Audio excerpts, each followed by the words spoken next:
முன் சம்மதிக்க மாட்டேன். ஒரு பெண்ணாக பிறந்து விட்டால் திருமண வயது 21 வயது. அதனால 18 வயதுக்கு முன்பதாக எந்த பெண்ணும் திருமணத்திற்கு சம்மதிக்காதீங்க அப்படின்னு பொதுக்கருத்துல சொல்லியிருக்காங்க. இன்னும் எனக்கு என் கல்வி முக்கியம், என் எதிர்காலம் என் கையில், நான் தான் முடிவு செய்வேன். குழந்தை திருமணத்தை ஏற்க மாட்டேன். இதை என் தோழிகளுக்கும் எடுத்துக் கூறுவேன்.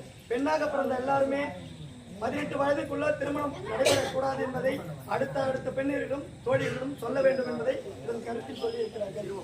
இன்னும் குழந்தை திருமணத்தை தடுத்திடுவோம், லட்சியம் வென்றிட காத்திடுவோம் என்று வளம் இளர் பருவத்தில் பழமையான கல்வியை கொடுத்திடுவோம்.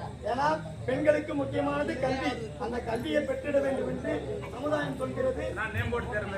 இன்னும் குழந்தை திருமணத்தை எதிர்த்து துணிந்து நில் அப்படி என்று தொடர்பு கொள்ள வேண்டிய நம்பர் என்னவென்றால்